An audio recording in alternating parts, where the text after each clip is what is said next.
Hello, hello, and welcome all to the opening ceremony of KuriusHacks Summer Edition. I can't express how excited the Curious team is to witness all the marvelous creations you guys come up with during this third hackathon of ours. Thank you to all of you for registering, first of all, and thank you for popping into our opening ceremony to listen to us ramble about all things curious. For introduction's sake, I'm Lewis. I'm now the vice chair of Curious, although I've occupied many different positions in the organization's recent 2 years. I supervise Curious's internal affairs and long-term strategy, but feel free to reach out to me for anything you might need on the Curious Discord. I'm joined by our talented event lead, Leo, who put this whole show together. Hello, I'm Leo Tian. I am Curious's events coordinator. So that means I deal with workshops, I deal with judging, I deal with schedules, and I just deal with all the things that you as participants don't need to think about, but we as a team do. We're actually looking currently for more executive members, so if you're a highly motivated Canadian student, feel free to check out our openings on our website. I can't wait to meet you. So to start things off, what is Curious? Well, Curious is a provincially registered pan-Canadian youth nonprofit dedicated to empowering students to be actors of future change through code and encouraging them to embrace social good as a main objective in their projects. We organize numerous events throughout the year, all oriented towards students and designed to provide you with resources in your coding journey. Among our most notable events are our Friday workshops, our past Learnathon 21, the Curious Code Week, and our biannual hackathon KuriusHacks, which you shall be presently attending. This, however, is only one of 2 editions we host each year, the other one being this winter over the Christmas holiday. To learn more about our mission and events, check out our website at curious.ca or follow our social media, run by our talented marketing team. We regularly post on Facebook, Instagram, Twitter, and LinkedIn, and all of our YouTube content is also a great resource, to consult for past events and workshops. Right before we kick off things, however, I'd like to announce the winner for our referral prize. Yes, there's our social media. So the winner is Felix from Richmond Hill. Congrats, Felix. You just won yourself a $25 Amazon gift card to use at your discretion. Thank you for sharing our event with your community, and thank you, as always, for staying curious. For the rest of you out there, though, your luck has not run out. This event still has many more prizes and giveaways in store, all sponsored by our generous partners. Yeah, and right before we move on to the actual content, we'd like to give a shout out to our silver sponsors, Azure, HyperX, Huawei, Replit, and Egg.io. Thank you for your sponsorship and your support for this event. It would not have been possible without you. And speaking of Huawei, Sabrina from Huawei actually has a short message for us, and I'll let her do the talking for this one. Perfect, thank you. Can you guys see my screen? Just to double checking. I'm assuming this is a yes. So, okay, here you go. So welcome everyone to the Curious Hack. I'm so happy to be here today. Unfortunately, it's again remotely, but hopefully soon it will be in person.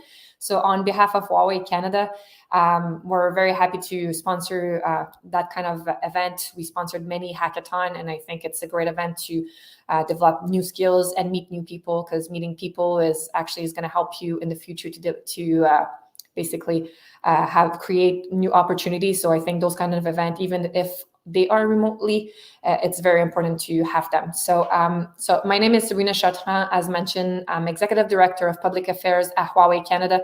I've been working with Huawei for 2 years now. It's been a crazy and fun experience at the same time. So before Huawei, I was working for the government. I was also a candidate myself in the 2018 election in Quebec. I arrived second against the Minister of Finance. So that was also a great experience. Even if I lost, I didn't lose that much because it was against the current Minister of Finance. So it was a good lose, if you think about it. And now I get to do with one of the coolest technology around the world. So I'm just going to do a quick presentation. I don't want to make it too corporate, but that being said, I want to make sure that you guys enjoy it. And if you have any feedback at the end or question, or if you didn't like it, please tell me so I can actually get better for next time. But hopefully you'll enjoy it. So just a bit about Huawei. So we are around the world. We're a Fortune 500 company. We're 49 in the Fortune 500 company. We have 194,000 employees globally. We are in 170 plus country. We have 16 R&D center around the world, and we have 8 in Canada, which is great. Half of our employees are from the R&D side, and in R&D investment, we're number 3. We have 20 joint innovation center and 5 cybersecurity center. So you might know us about our 5G development. Actually, our 5G development is very important for us because it was actually created in Canada, in Canada, next to Ottawa, basically. So that's why 5G is very important for us. We have a lot of commercial contract, base stations shipped around the world, and those numbers keep moving on. And currently, right now, I cannot tell you, but I cannot tell you what is 6G, but we're currently working on 6G. So I don't really know what is it, but 5G, it's actually blowing my mind every time I hear something about it or I see something about 5G. So I can only imagine 6G. About 5G, don't forget the 5G tour tomorrow morning at 10 a.m. Eastern time. And you're going to see it's very interesting. I've seen that tour in person, virtually many times, and every time I learn something different. So it's very interesting for your knowledge. So Huawei, those are the number from 2019. Unfortunately, we didn't get the 2020 numbers yet. But in terms of our R&D investment, we invest more than 260 60 million plus. We're ranked 18 among Canada's top 100 corporate R&D spenders. We have approximately 1,200 people working for Huawei in Canada. If we count the direct and indirect job, it would be 5,000. So that's a lot of people. We've been in Canada since 2008, so that's almost 13 years now. And our size has increased the business over the past 10 years. You can see the growth from just 2014 to 2019. It's pretty good. And even as the pandemic hit everyone or every company, as Huawei, I think it was still okay because we're a tech company. So we had to reinvent ourselves as much people. But I think tech company was put to another level that they had to create it faster. So and that way it was kind of good on our part. So in Canada, as I mentioned, we have 8 R&D offices across the country. And that you can see that, yes, Huawei is recognized for the 5G, but we do way more than that. We do data security, privacy protection. We do machine learning. We do data analytics, intelligent data, AI, wireless chipless, fiber optical. We recently opened R&D office in Kingston, and 2021, who knows what's going to happen.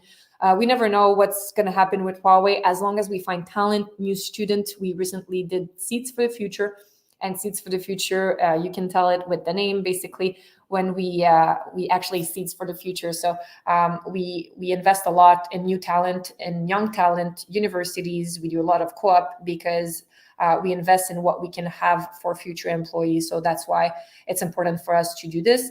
And that's why when we open an R&D office, it's basically when we found talent. So I cannot tell you when or where is going to be the next R&D office, but I'm pretty sure it's where they're going to be the talent and a specific talent. So it's going to keep growing in Canada. On the next slides, it's basically that's how we've been connecting the country over the past 13 years. And you can see here 4G, 5G when we started the research. So it's very interesting how you see the 4G at 5G research started 10 years ago, 11 years ago. And, after 10 years, you can only actually put it out there after a certain amount of time. But even right now, even if the 5G deployment, 4G and 5G will have to work together until it's totally 5G. So even if you see 5G on your phone and you'll say like, oh, well, I don't see anything different, but basically it's normal because it's going to take some time to make sure there's a lot of 5G base station. We talk a lot about 5G, but 3G and 4G are very important for us as well, because there's a lot of people who are not connected, and especially during COVID, we noticed that. And you can see how important it is to be connected. And that's why in 2019, we actually announced that we were going to connect 70 plus remote community in the Arctic and northern Quebec, actually just to help those people. And the reason why we decided to do this, it's not because Huawei make a ton of money in the North community. Not at all, actually. It's because when we first started in China in 1987, bigger city didn't want to work with us because we were too small and didn't think we had the expertise to work with them. So we actually, because of they said no to us, we developed another expertise in the further north, in the colder temperature, in the warmer temperature. So we had to connect those smaller region with our backpack, with a truck that the truck couldn't go further because it was so small, or so all those things. That's the reason why Huawei developed an expertise that a lot of company or most company don't have, basically, because we were able to develop that expertise because the first big city said no to us. So that's something to actually remember today. If someone say no to you, just don't forget that it's okay, because Huawei was once a startup 30 years ago, and now Huawei is a Fortune 500 company. And the reason why we have that expertise, it's because someone said no. So maybe at that moment, it's not the right thing in our mind, and it's very annoying and it's very frustrating. But at the end of the day, look where we are today, and we're able to connect a lot of remote community. So actually, when we did this announcement in 2019, we connect a region in the north, in Iqaluit, and this lady that you see here is able to sell her jewelry from the land, basically, on her Instagram, and actually be able to connect with the people. So like I said, once again, we're not talking about 5G, 6G, or 500 Fortune company here. We're talking about the small businesses who's able to put food on their table. So that's kind of the life-changing that we're looking forward and we're working for. Also, at Huawei, it's very important that inclusion and quality and leadership is involved in basically our core in the company. So a lot of people will ask me, it's a tech company, there's a lot of men. Yeah, there's a lot of men, but I can say that there's a lot of strong women. So yeah, we're not a lot of women, but most of my team are women, and they're very strong. And I can say, like, there's no men from my team today in the same team as me today, but they would say that we basically run the show and we decide everything, which is true, and it's not because we're female, it's just because we take our place. And I want everyone to also remember in the Curious Hack that, wherever you come from or wherever ethnicity, I think, like, if you actually work your way up and you work hard, it doesn't matter what's your background. Just work on the results, and everything's going to happen to you. When I first joined Huawei, I was public relations specialist 2 years ago. Fast forward, I had 4 promotion, and now I'm executive director of public affairs for Huawei Canada. So it's not because I'm a female, it's because I did work hard, and I'm actually happy to say this. So if you do work hard, it's going to happen to you no matter where you're coming from. So when I was talking to you guys earlier about Seeds for the Future, so in Canada, for Canada, we did connect a lot of rural and remote areas, 70 rural communities. And recently, we actually donate some base station to the First Nation as well in Quebec. So that's the kind of thing that we do as a CSR, as a company. It's very important for us to do those kind of donations. So even after the event, if you have any idea for sponsorship, partnership, or anything, my team are responsible for this. So we can actually look into this. So that's all for me. I hope I didn't talk too much. I tried to do it very interesting and very fast at the same time, not to make you guys fall asleep, because I know you'll have the full night on. But here's my LinkedIn or my Twitter. If you have any questions or you want to reach out to me or anything, feel free to do so, and I'll be more than happy to have a chat with you guys. So enjoy the hackathon, and please have fun. Thank you.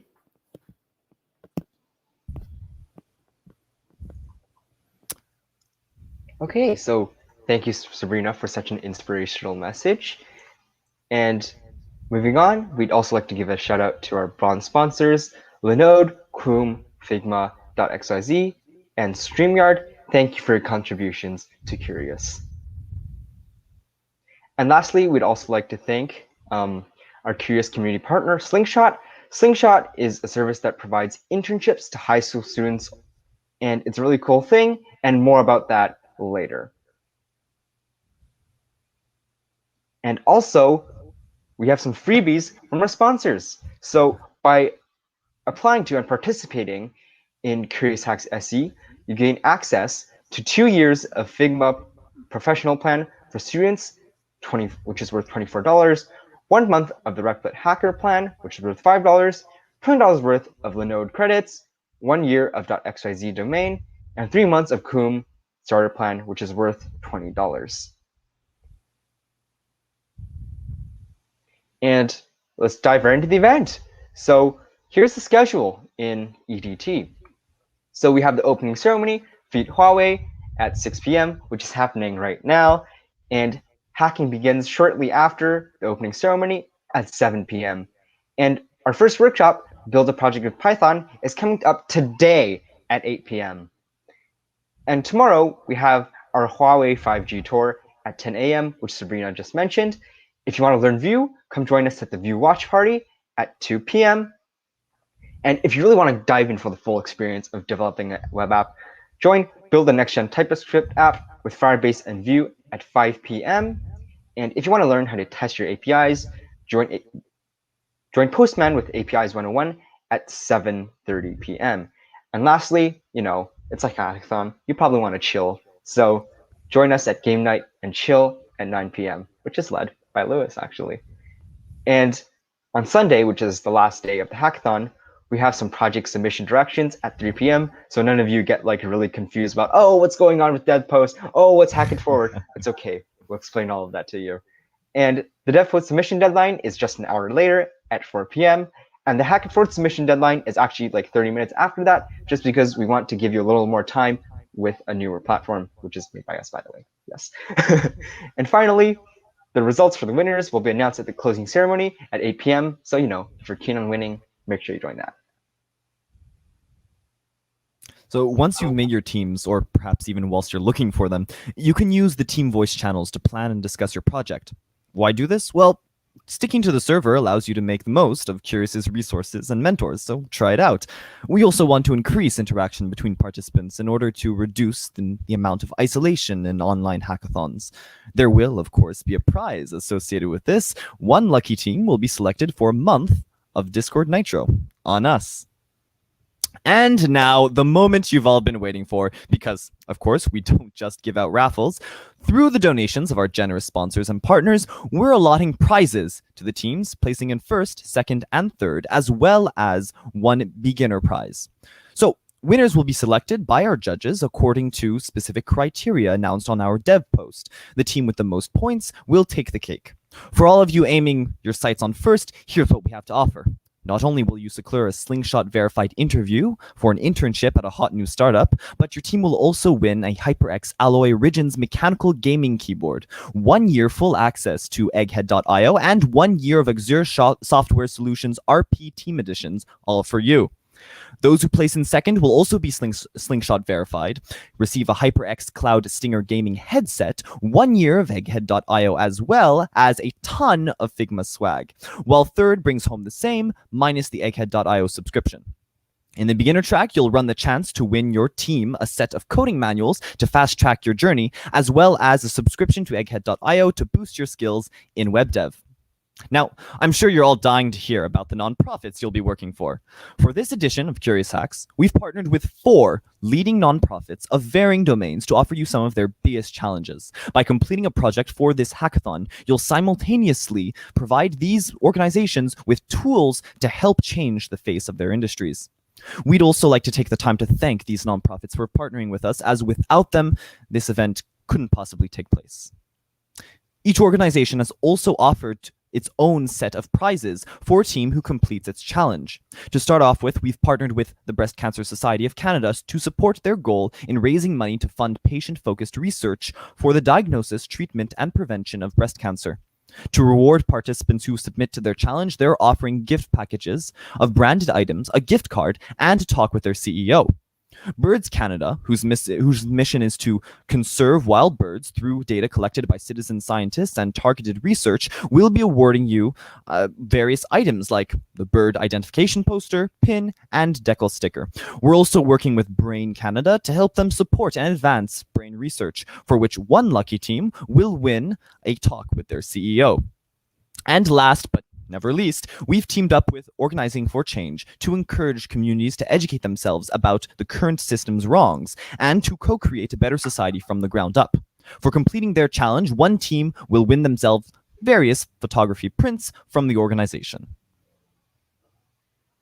Okay, so now that Lewis has you all hyped up about the challenges, let's dive straight into them.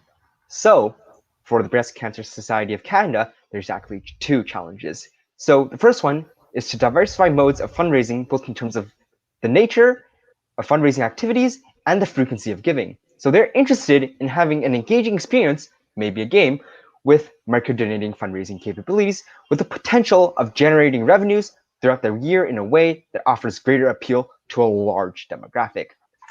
The second challenge is to attract new participants and enhance the experience for the participants of their May Mother's Day walk. This traditional 5-kilometer walk, held in 10 cities across Canada, moved to an app-based virtual 1 billion steps challenge during COVID.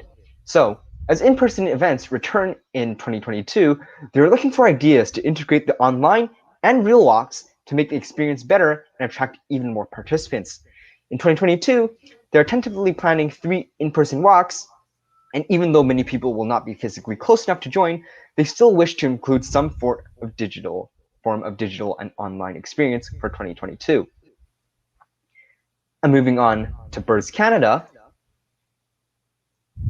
Okay, so Nature Counts, a service managed by Birds Canada, is one of the largest biodiversity databases of its kind. The primary focus of Nature Counts is a collection of standardized effort-based monitoring data on Canadian birds collected by over 60,000 citizen science volunteers. Many of these datasets are publicly accessible through an open source R software package, Nature Counts. However, the R functionalities are not yet available to quickly summarize these data in meaningful ways for data users.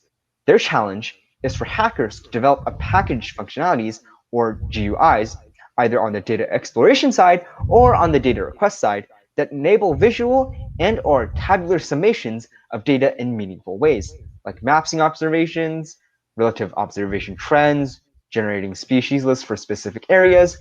All collections in Nature Counts use a standard format, BMDE, so they can be summarized together or separately across various temporal or spatial scales. The opportunities are endless. Be creative and have fun. And next, for Brain Canada receives hundreds of applications in various types and areas of brain research. Each application needs to be randomly assigned to 3 expert reviewers.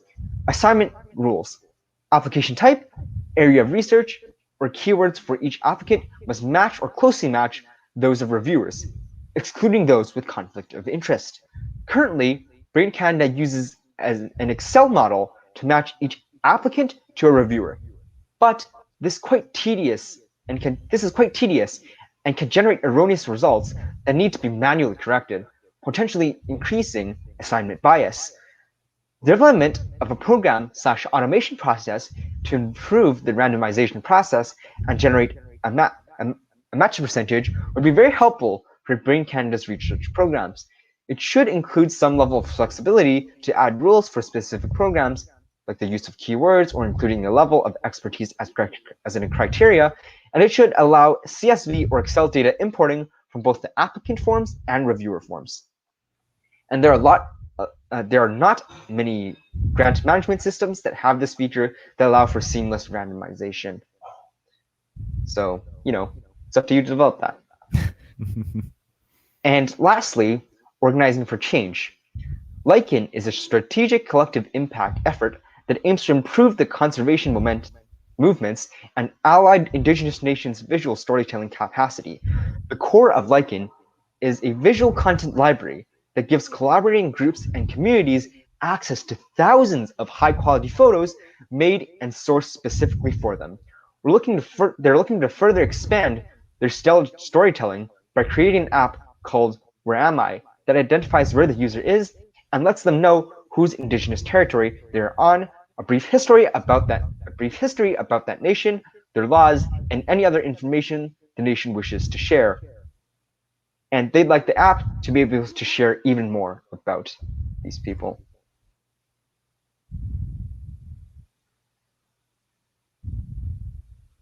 Wait, we talked about this one. Switch to the next one. Yep. Anyways, sorry for the mix-up on the slides. And we'd also like to talk about Hack It Forward, which is Kurius's own platform for contributing to social good via coding. So just a short guide on how you can use Hack It Forward. So once you get onto the Hack It Forward site, you should create an account, And once you create an account, you can actually select a challenge off of like the gallery, or you can search for one, and then you can create a submission. But before that, you might want to write your own code and create a GitHub repo and push your changes to it. And then you create a solution for that challenge and then put in the description and then the link to the code. And then you can submit, share, and check out other project submissions, all on Hack It Forward. Now, for the important stuff. So submissions must be made both on the DevPost and the Hack It Forward platforms if you want to be eligible for prizes, of course. Links can be found in your participant handbook. You can also see them here, but I doubt that typing them out will be very fun. Each submission must also respond to a specific challenge and include a demo video of not more than 3 minutes. A link to your code and an adequate description in your DevPost and Hack It Forward posts must also be provided. The deadline for the projects is this Sunday at 4 p.m. EDT on DevPost and 30 minutes later on Hack It Forward, so be sure to pace yourselves accordingly.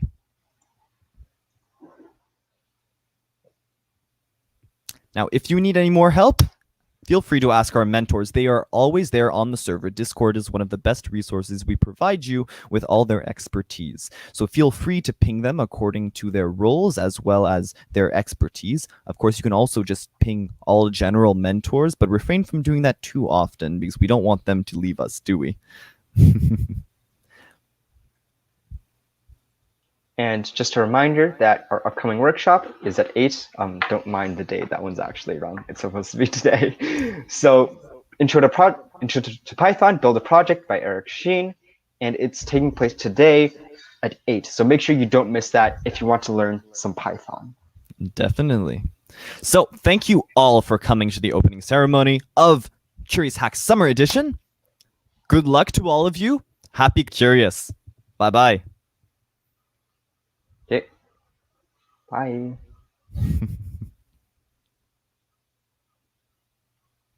But first, do we have any questions in the chat? Yes, we shall stick around for questions if you do have any. We're just getting a lot of thanks and woot woots. Great.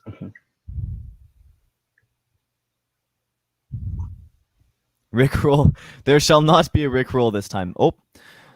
Do we have to make a project tailored towards tackling challenges these specific nonprofits presented? Yes, indeed. You must create a project that responds to one of the challenges to be eligible. The whole point of the hackathon is to create something that does, help these nonprofits. And the whole point of them partnering with us is for them to receive solutions and your brilliant ideas to solve their problems. So yes, you do have to make a challenge that's tailored towards one of the specific nonprofits offered. Rickroll time. No, there's no Rickroll this time. That was a one-off right now. Yep. Will the sponsors be providing branding kits for creating projects? Some of the sponsors, well, not the sponsors, but the nonprofit partners do provide resources and some data depending on the challenge. For example, I think the Birds Canada does provide data. Isn't that right, Leo? Yep. Yeah, exactly. So yeah, so they do provide some data and some info, but not all of them provide branding kits specifically. No. In which case, you can always try and use anything that they have in their press releases, and that'll be fine. You're allowed to do that. And this is a question that we actually should have answered, except I don't know why. I think the slides got skipped, so go back. Steven, if that's possible. No, not that far. Not that far. For the beginner track. Yeah, so we actually skipped this slide on accident. Yeah, so to answer this question, there's actually a beginner track for this hackathon.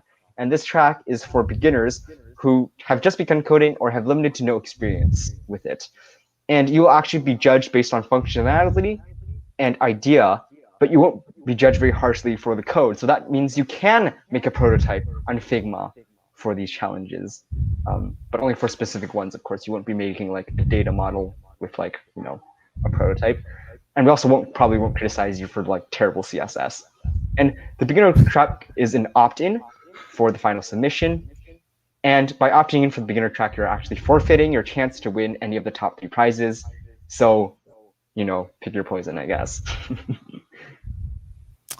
All right, let's see. Any other questions here? There is one from James. Tom, what is the best way to get... okay, here.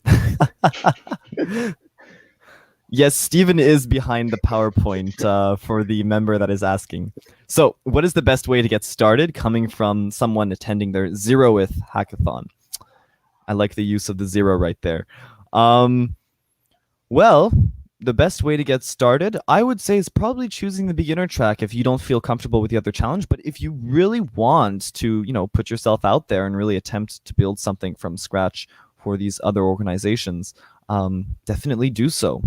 Your effort will be recognized if you put in a lot of it. So yeah, that's my advice for the 0th hackathon. Leo, do you have any? Yeah, I would say get started planning, and also since it is your 0th hackathon, don't necessarily focus on winning. Just remember that learning is also a very big part of it. Nobody really wins their first hackathon or 0th hackathon. You usually win after you start doing like tens of them. I don't know. Some people win like in their second or third, but it's very rarely that you win on your first. So make sure you just build those skills using the hackathons first, and then afterwards you can slowly work towards winning. But if you really want to win, I would just say like start planning now. Find a good team of people who will support you, and get sleep. If you code without sleep, that's gonna be like a very, very bad. So make sure you do this. Might be counterintuitive, but yes, what is, during the Learnathon we had the what is sleep prize, but no, please do know what sleep is, okay? Oh, this is a good question. Where do we find more about the challenges the nonprofits provided? So you shall be able to find out about all the challenges in an additional booklet that shall be provided to you.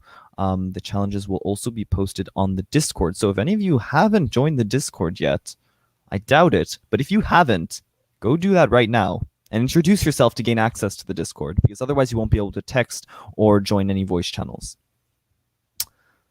So yeah. Yeah, no Discord, and don't forget, no this is also uploaded to YouTube, so you have access to this. Yeah. What was a professional stream until we got towards the end here with all these questions, wasn't it, Stephen? Anyways, anyhow, all right. Next question. Let's see. Any other questions? This one's a good one. Will sponsors be provided? No, I already answered that one. Oh, you already answered that one? Oh, right, yeah. Indeed. Whoops. Can we get a special prize for no sleep, Daviado? No, unfortunately, not this time. Although I'll take note of that, and we're going to add it to maybe a future event. Oh, that's so bad. That's so bad.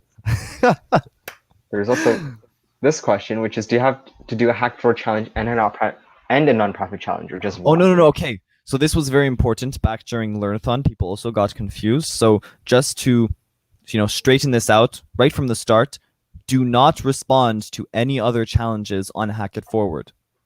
The Hack It Forward challenges are there for your own edification. They're there, if you want to look for your own personal prizes. Like, all of those challenges are there for you, and you can submit projects to them. And, just to practice your code. They're basically STEM ideas for projects, because that's one of the biggest challenges, that when you learn to code, you don't know what to use it for afterwards. But no, don't respond to any challenges but the ones included in this hackathon. Please don't waste time and an absence of sleep on that. And, caffeine. It would be such a waste to waste your caffeine on that. Let's see, what else?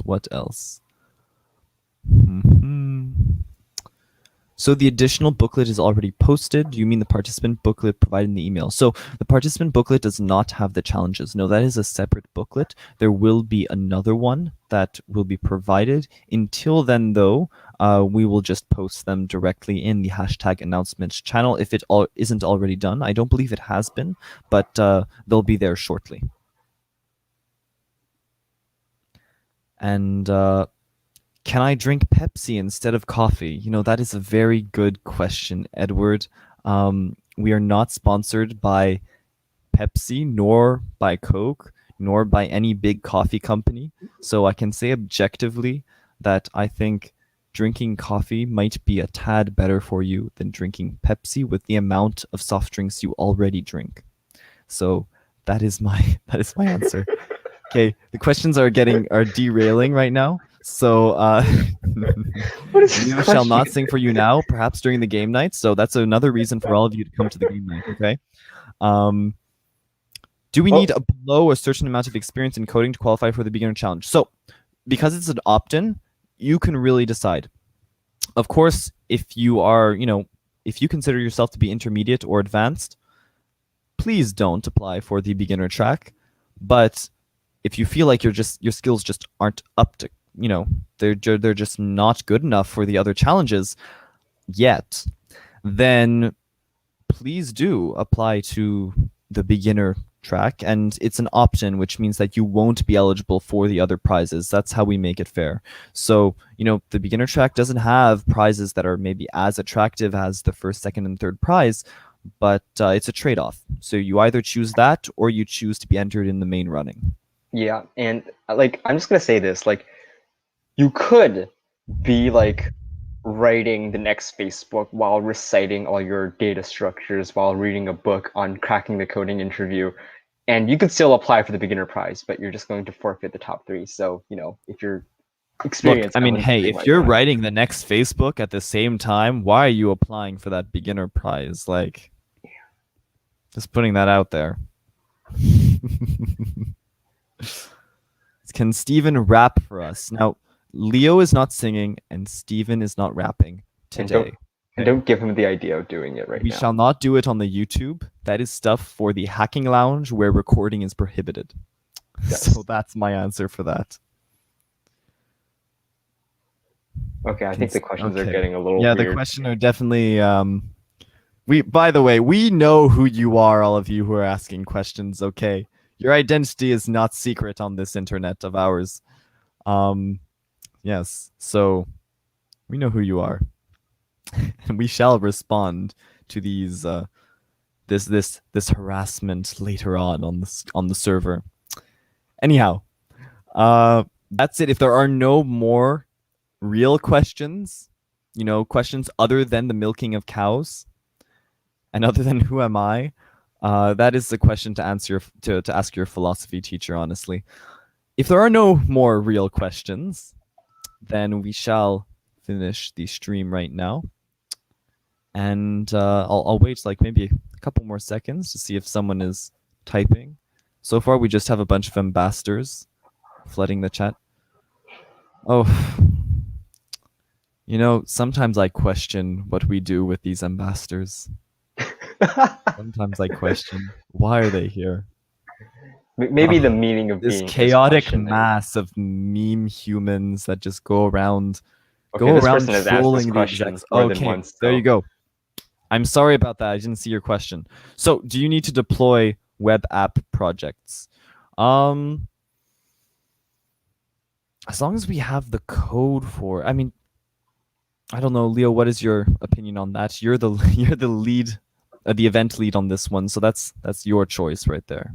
I would say that deploying the project is probably best, because if you can provide like a submission of like a working, breathing, maybe not breathing, like site, it's going to be easier to judge, right? Whereas if you just show us a video of it running on your local host, it's going to be awfully difficult for the judges.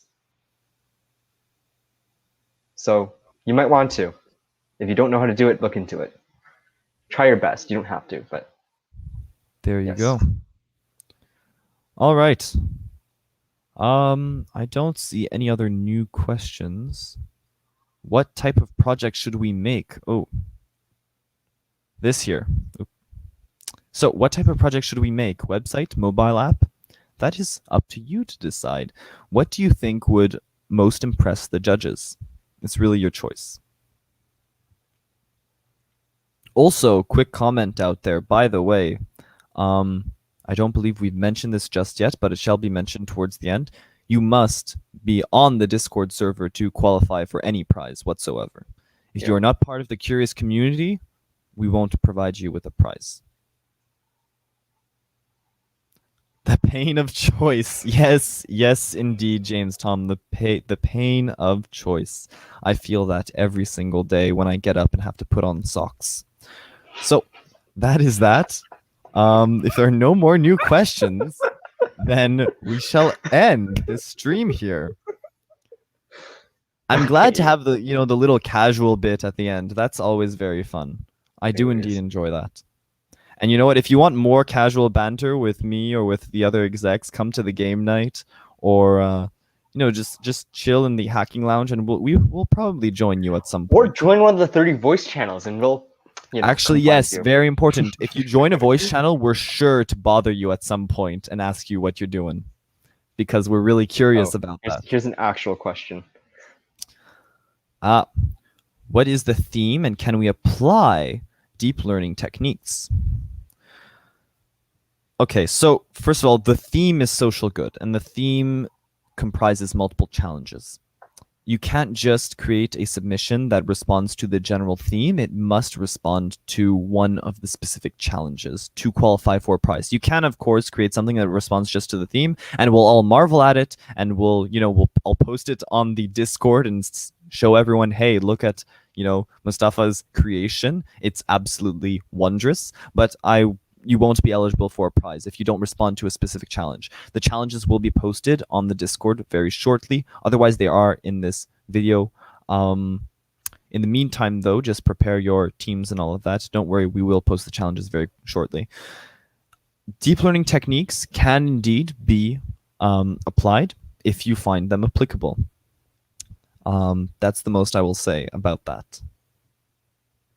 Yeah. So obviously there's going to be some things where that might apply, but if you're doing like a mobile app, you're like deep learning for constructing the UI every time the user opens the app. That's probably not a very good idea. Oh, okay, wait. So Angela Shen is saying for challenge number 3, how can I maybe ask the sponsor what they want in more detail? Most of our sponsors have a representative, at least one representative on the server. If they do not, contact one of the Curious execs, and we will try and contact them as quickly as possible. Yep. Again, the sponsors are not always available on the weekends. That is one of the disadvantages of having a hackathon during a time that's available, that's convenient for you guys, the students, because students are available on weekends, businesses are not. So we'll try to the best of our ability to answer any questions you may have. For this one, yes, you might want to DM one of the execs just because we might have more information on it. So exactly, there you go. If you really, if it's urgent, DM an exec. We'll get back to you shortly. How to manage panic. I think I can answer this one. Okay, There you go. Just remember, there's nothing to panic about. So, deep breath in, deep breath out. Breathing is very important for living, I've found. I must admit, breathing is an essential activity during a hackathon, just like sleeping. Breathing might even be more important than sleeping, honestly. Now, will Huawei Watch Party be streamed on YouTube? I don't believe it will be streamed, but it shall be recorded. Won't it, Leo? Yeah, it should be. There you go. Although Huawei Watch Party, it sounds. Do you mean like the Huawei Tour or like the View Watch Party? Quite true. Either way, none of them will be streamed. This is the only stream. Only the opening and closing ceremonies are streamed. Everything else will be recorded and posted on YouTube. We'll try and post them as quickly as possible. Sometimes we're not able to. So that's that. If you absolutely need the info in the in the watch party or the Huawei 5G tour, then I encourage you to try and really show up to the workshop there. It also really helps the workshop presenters and mentors when you're there in person so that they can ask their questions. It also feels more interactive and they feel better about themselves. So I encourage you all to try and show up. Where will the workshops be hosted? Same for Huawei Tour. So all the workshops will be hosted on our Discord. Isn't that right, Leo? Yes. Indeed. They shall all be hosted on our Discord in the #workshops channel and the according workshop rooms for each one. I mean, the respective workshop rooms, sorry, for each one. We will announce the workshops beforehand, obviously. We do it multiple times and we ping everyone, so stay tuned for those pings. And also, we will ping everyone with the Curious Hacks SE ping for the workshops. So make sure that you have that ping specifically, because otherwise we're not going to send like 30 at everyone pings. Okay. And yes. I think maybe we're going to answer like 1 or 2 more questions and then we can end the stream. Yes, So, yes, it is getting a little long. Edward is asking, can the next hackathon be a bit earlier in August? And the answer is no, because I don't think Christmas is in August. Indeed. And if you're asking whether this hackathon can be earlier in August next year, we shall decide. And if you want to make that change yourself, then apply to be a Curious exec, and that might be your project. We'll see. We'll see. Yes. It is on the table. It is on the table to have it earlier. But more about that later on. More about that later on. We normally talk a little bit about activities on the server and our future projects here and there when you catch us. Normally on the voice chats very late in the evening. Yeah. Next year's SE, we'll see if it's going to be earlier in August or not. We'll see. That's all I'll say for now. Okay. So I think we are out of questions. Unless we want to start answering like all the existential ones, but yeah, so is everyone clear on how KuriusHacks SE works? Yes, you can go work on your project now. Go, go, go. You know, I'm very surprised that like all of you stayed, like 20 of you stayed. Indeed. For like another like 15 minutes. Just think about it. You could be winning a prize right now. Leo is so adorable. Yes, many participants believe that as well, I must admit. But before we get any more familiar, let's move this over to the Discord. So, goodbye to all of you for now. Oh my gosh. Happy hacking, not hacky. Happy hacking, and stay curious. Yep, stay curious. Bye-bye.